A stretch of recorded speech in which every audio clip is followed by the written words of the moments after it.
आजच्या या व्हिडिओमध्ये आपण माहिती घेणार आहोत व्हीआयटी कॉलेजच्या ऍडमिशन प्रक्रियेबद्दल. पाहिलं असता व्हीआयटी मध्ये बाय मेरिट, बाय मॅनेजमेंट आणि येणाऱ्या कोटा या अंतर्गत कशा पद्धतीने प्रवेश प्रक्रिया होतात याबद्दल आपण इन डिटेल इन्फॉर्मेशन या व्हिडिओच्या माध्यमातून आपण समजून घेऊया.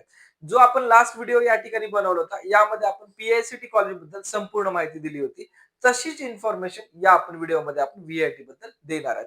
मेनली पर्पज काय, ज्याही वेळेस विद्यार्थी VIT college, PICT college, एसपीआयटी college अथवा डीजे सांगवी कॉलेज या प्रवेश प्रक्रिये अंतर्गत विचार करतो या कॉलेजच्या ऍडमिशन बद्दल, तर या ठिकाणी बऱ्याच वेळेस विद्यार्थ्यांना या कॉलेजमध्ये ऍडमिशन मिळेलच असं या ठिकाणी सांगता येत नाही. रिझन काय, एक तर फर्स्ट रिझन आहे विद्यार्थ्याचे मार्क्स, सेकंड रिझन आहे या कॉलेजच्या ज्या प्रवेश प्रक्रिया आहेत मॅनेजमेंटच्या अथवा येणाऱ्याच्या या क्लिअर माहिती नसल्यामुळे आपल्याला हे प्रॉब्लेम बरेच येत असतात. तर या व्हिडिओमध्ये आपण हे संपूर्ण माहिती या ठिकाणी क्लिअर करून घेणार आहोत. तर पहिलं आहे की ज्याही वेळेस आपण व्हीआयटी कॉलेजची या ठिकाणी वेबसाईट ओपन करू 2026-27 चे, या वेबसाईट वरती आल्यानंतर क्लिअरली या ठिकाणी नोटिफिकेशन आहे की आपली फर्स्ट जे काही इलिजिबिलिटी आहे हे आपण चेक करणं गरजेचं आहे. फर्स्ट आहे आपलं 10+12 या ठिकाणी सायन्स असणं आणि त्यातलं तर पीसीएम ग्रुप असणं आवश्यक आहे. एकंदरीत या ठिकाणी जो बोर्डचा मिनिमम इलिजिबिलिटी क्रायटेरिया हा आहे या ठिकाणी 45% आणि 40%. नेक्स्ट आहे की आपण जेई किंवा सीईटी एक्झामिनेशन या दोन्हीपैकी कुठली जरी एक एक्झामिनेशन दिली असेल तर आपण व्हीआयटी कॉलेजच्या ऍडमिशन प्रवेश प्रक्रियेसाठी या ठिकाणी पात्र आहोत. मग आता ऍडमिशन तर मिळवायचं, मग या ठिकाणी व्हीआयटी मध्ये सर्वांनाच ऍडमिशन मिळणार आहे का हे सुद्धा आपण या ठिकाणी क्लिअर करूया. तर मेनली व्हीआयटी मधला जो काही 65% जो सीट इनटेक आहे हा सीट इनटेक भरला जातो बाय मेरिट प्रोसेस मध्ये.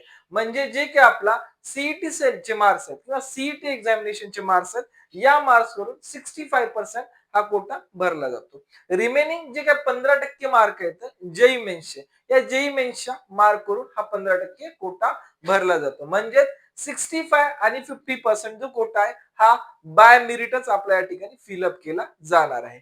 नेक्स्ट आहे जो काही 20% कोटा या ठिकाणी शिल्लक राहतो, त्यातला सर्वांना माहित असलेला जो कोटा हा institute level management quota, ILS quota. तर या कोट्या अंतर्गत सुद्धा आपल्याला बाय मॅनेजमेंट कोट्यातून ऍडमिशन घेता येत असतो. आणि दरवर्षी ज्या कोट्यामध्ये बरेच प्रॉब्लेम होतात कॉलेजमध्ये तो आहे या ठिकाणी एनआरआय, ओसीआय, पीआयओ. दरवर्षी व्हीआयटी कॉलेजमध्ये जे विद्यार्थी पालक स्पॉट राऊंड साठी प्रेझेंट राहतात त्या ठिकाणी नेहमीच पाहतात की या कोट्यात काहीतरी प्रॉब्लेम झालेला नेहमीच दिसून आलाय. कारण जेन्युइन या ठिकाणी जर सांगायचं म्हटलं कुठला येणार आहे व्हीआयटी मध्ये येऊन शिकणार नाहीये. सेकंड आहे जे काय एनआरआय चे सीईटी सेलने जे डॉक्युमेंटेशन सांगितले ते बऱ्याच विद्यार्थ्यांच्या या ठिकाणी फुलफिल होत नाहीत, पण या कोट्याचे दरवर्षी ऍडमिशन फुल असतात. तर त्याचं रिझन मी तुम्हाला पुढील या ठिकाणी स्लाइड मध्ये इन्फॉर्मेशन देईलच. मेनली अजून एक या ठिकाणी एक महत्वाची गोष्ट आहे, बरेच काही जे बाहेरच्या राज्यातले विद्यार्थी आहेत अथवा महाराष्ट्रातले विद्यार्थी आहेत या विद्यार्थ्यांमध्ये एक कन्फ्युजन केलं जात आहे. ते काय की व्हीआयटी बीपीवाडीला ऍडमिशन होत आहे म्हणून व्हीआयटी मध्ये जो विश्वकर्मा युनिव्हर्सिटीचा कॅम्पस आहे या ठिकाणी ऍडमिशन दिलं जातं आणि या ऍडमिशनच्या बदल्यात डोनेशन सुद्धा घेतलं जातं. तर लक्षात घ्या, सर्वात महत्वाची इन्फॉर्मेशन देईल, व्हीआयटी बीबीवाडी याच्यासाठी आपल्याला मॅनेजमेंट कोटा आहे, डोनेशन सुद्धा आहे या ठिकाणी. पण ज्यावेळेस आपण विश्वकर्मा युनिव्हर्सिटी कोंढव्यासाठी ऍडमिशन घेऊ हे ऍडमिशन फक्त आणि फक्त आपल्या फीस वरती होत असतं. यासाठी आपल्याला एक्स्ट्रा कुठलाच डोनेशन अमाऊंट किंवा एक्स्ट्रा कुठला या ठिकाणी पेमेंट करायची आवश्यकता नाहीये. मेनली जेही विद्यार्थी आपल्या चॅनलला फॉलो करतात या विद्यार्थ्यांना जर विश्वकर्मा युनिव्हर्सिटी अंतर्गत कुठल्याही कोर्सला जर ऍडमिशन घ्यायचं असेल तर आपण स्क्रीनवर जो दिलेला कोड आहे हा कोड मी आपल्याला डिस्क्रिप्शन मध्ये सुद्धा देईल. हा कोड जर आपण युज करत असाल तर आपल्याला यामध्ये जे काही 2000 ऍप्लिकेशन फीस आहे याच्यातले या कुपन कोडचं बेनिफिट आपल्याला 500 रुपीजचं भेटणार आहे की जे की आपल्याला 1500 हे फीस आपल्याला लागणार आहे. ठीक आहे. जे विद्यार्थी अप्लाय करणार हे त्यांच्यासाठी आहे, जे विद्यार्थी या ठिकाणी रेग्युलर प्रोसेस मधून चालणार आहेत या ठिकाणी आपल्याला नाही जरी अप्लाय केलं तरी चालू शकतो. महत्वाची गोष्ट आहे, विश्वकर्मा युनिव्हर्सिटी हा स्वतःची एक ऑटोनॉमस युनिव्हर्सिटी आहे आणि व्हीआयटी बेबेवाडी हे सावित्रीबाई फुले अंतर्गत येणारी युनिव्हर्सिटी आहे. त्यामुळे आपलं जरी काही कन्फ्युजन असेल तर या व्हिडिओच्या माध्यमातून मी आपल्याला क्लिअर करण्याचा प्रयत्न करत आहे. नेक्स्ट आहे by merit, based on merit अनुसार या ठिकाणी काय कट ऑफ जातात याबद्दल माहिती देऊया.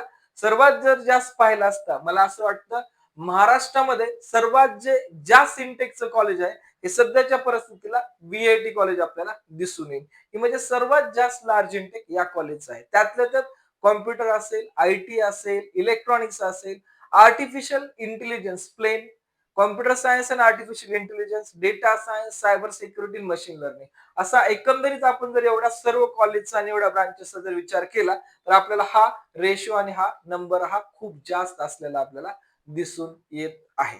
ठीक आहे. तर त्यामुळे या ठिकाणी लार्ज इंटेक कॅपॅसिटी असलेलं या ठिकाणी कॉलेज आहे आणि मेनली या कॉलेजच्या बद्दल जर मेरिटचा जर विचार केला तर आपल्याला जनरली एमएसटी सीईटी सेल किंवा एमएसटी सीईटी अंतर्गत मिनिमम आपल्याला 98% हे कॉम्प्युटर ब्रांचसाठी लागणार आहे. अदर दॅन ब्रांचेस जरी आपण घेत असाल तर मिनिमम 97% आपल्याला या ठिकाणी लागतील. फक्त कट ऑफ या ठिकाणी सिव्हिल अँड मेकॅनिकलचा कमी आहे. बाकी सर्वच ब्रांचेसचा कट ऑफ या ठिकाणी अबव 97% आपल्याला दिसून येईल. हा झाला सीईटीचा. जेई मेन्सचा जरी आपण विचार केला तर या ठिकाणी 95 प्लस ज्या विद्यार्थ्यांना जेई मेन्स मध्ये मार्क्स आहेत अशाच विद्यार्थ्यांचे या ठिकाणी ऍडमिशनचे ह्यूज चान्सेस राहतात फॉर बाय मेरिट ऍडमिशन.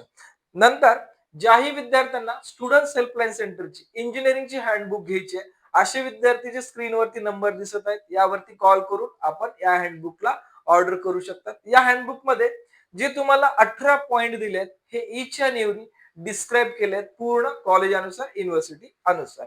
ठीक आहे. आणि महत्वाची गोष्ट आहे बरेच असे विद्यार्थी आहेत की ज्यांना प्रॉपर अपडेट्स पाहिजे असतात, पिन पॉइंट अपडेट्स पाहिजे. प्रवेश प्रक्रिया केव्हा चालू होणार आहे, प्रवेश प्रक्रियेचे नवीन नियम काय आहेत, त्यानंतर प्रवेश प्रक्रियेमध्ये काय बदल आहेत का, सोबत कॅप राऊंड कधी चालू होत, अशी इन डिटेल इन्फॉर्मेशन आपण या दिलेल्या ग्रुपवरती अवेलेबल करून देत असतो. ज्याही विद्यार्थ्यांना इंटरेस्ट आहे असे विद्यार्थी लिंक दिल्या आहेत डिस्क्रिप्शन मध्ये, आपण या ठिकाणी येऊन जॉईन करू शकतात. ठीक आहे. मेनली या ग्रुप्स मध्ये बेसिक रजिस्ट्रेशन प्रोसेस पासून end of the admission day spot round सुद्धा यामध्ये आपण इन्क्लूड करत आहोत. ठीक आहे.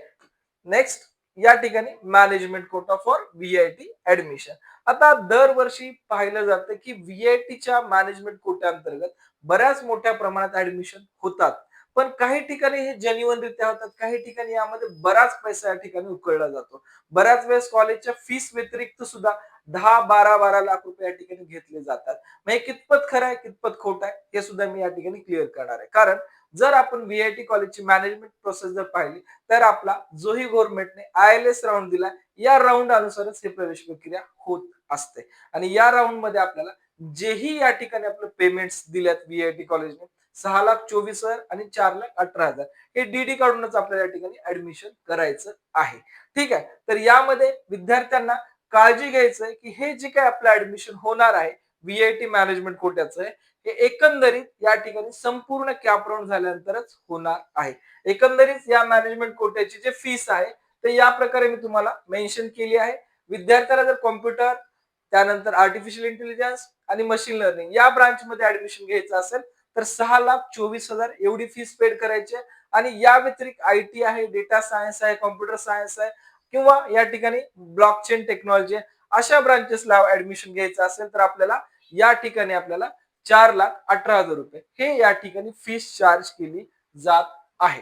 ठीक आहे. नेक्स्ट या मॅनेजमेंट कोट्यानंतर की सर्वात महत्वाचा कोटा आणि इम्पॉर्टंट कोटा आणि यामध्ये लार्ज सीट मिळतात. लक्षात घ्या, मॅनेजमेंट कोट्यासाठी 10% एक्स्ट्रा सीट्स आहेत. या व्यतिरिक्त व्हीआयटी मध्ये येणाऱ्या कोट्याचे सीट्स आहेत. या सीट्स कडे पाहायला असता बऱ्याच विद्यार्थी पालकांचं दुर्लक्ष होतं आणि सीईटी सेल पण या ठिकाणी कारण दिला येणाऱ्या कोट्या येणाऱ्या विद्यार्थ्यांसाठी. पण प्रश्न या ठिकाणी येऊन पडतो की खरंच येणाऱ्या येऊन आपल्या भारतात शिकणार आहेत का? दुसरी गोष्ट, येणाऱ्याचे जे डॉक्युमेंटेशन आहे ते खरंच सीईटी सेलच्या नियमानुसार सगळ्याचे कम्प्लीट असतात का? तर या ठिकाणी जर आपण उत्तर ऐकलं तर माझं या ठिकाणी नाहीये. कारण बऱ्याच वेळेस येणाऱ्याचे डॉक्युमेंट्स बऱ्याच विद्यार्थ्यांकडे नसतात. त्यामुळे या कोट्यामध्ये लार्ज इंटेक शिल्लक राहतो आणि हा इंटेक शेवटला कॉलेज एक नोटीस काढतं आणि त्या नोटीस अकॉर्डिंग जे काही रूल्स अँड रेग्युलेशन्स आहेत त्या अनुसार हे कॉलेज या ठिकाणी फिलअप करण्याचा प्रयत्न करत असतात. पण बहुधा या ठिकाणी बऱ्याच वेळेस असं पाहण्यात आले की बऱ्याच लो मेरिटला सुद्धा ऍडमिशन होत असतात. पण फक्त याचं प्रॉपर नॉलेज, प्रॉपर नोटिफिकेशन आपल्याला असतील तर आपलं बऱ्याच लो मार्क्सला सुद्धा या ठिकाणी ऍडमिशन होत असतं. तर या येणाऱ्या कोट्याबद्दल ज्या विद्यार्थ्यांना पूर्ण इन्फॉर्मेशन घ्यायची असेल तर कॉन्टॅक्ट करून या ठिकाणी माहिती घेऊ शकतात. मेनली जे विद्यार्थी येणाऱ्या कोट्या अंतर्गत ऍडमिशन घेत आहेत, तर या विद्यार्थ्यांना एकंदरीत आपल्याला पर इयर $1200, लक्षात घ्या मी डॉलर म्हणत आहे, नॉट रुपीज, पर इयर आपल्याला $1200 हे फीस पेड करून आपलं ऍडमिशन घेता येईल.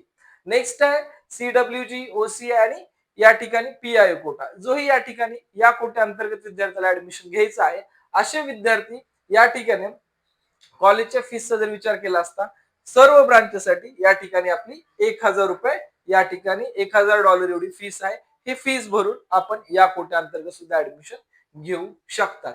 या कोट्या अंतर्गत सुद्धा आपल्याला काही हेल्प हवी असेल तर आम्ही डेफिनेटली आपल्याला या कोट्यात सुद्धा ऍडमिशन करून देऊ इच्छितो. ठीक आहे. तर यामध्ये संपूर्ण तुम्हाला VIT कॉलेजमध्ये किती टाइप्सच्या प्रोसेस आहेत याबद्दल मी माहिती दिली आहे आणि ज्याही विद्यार्थ्यांना हे माहिती ऍज वेल एज आपल्या महाराष्ट्रातील संपूर्ण इंजिनिअरिंग प्रवेश प्रक्रियेची माहिती घ्यायची असेल अथवा पेड काउन्सिलिंग जॉईन करायची असेल तर स्क्रीनवरती जे नंबर दिलेत यावरती आपण कॉल करून डेफिनेटली याबद्दल संपूर्ण माहिती घेऊ शकता.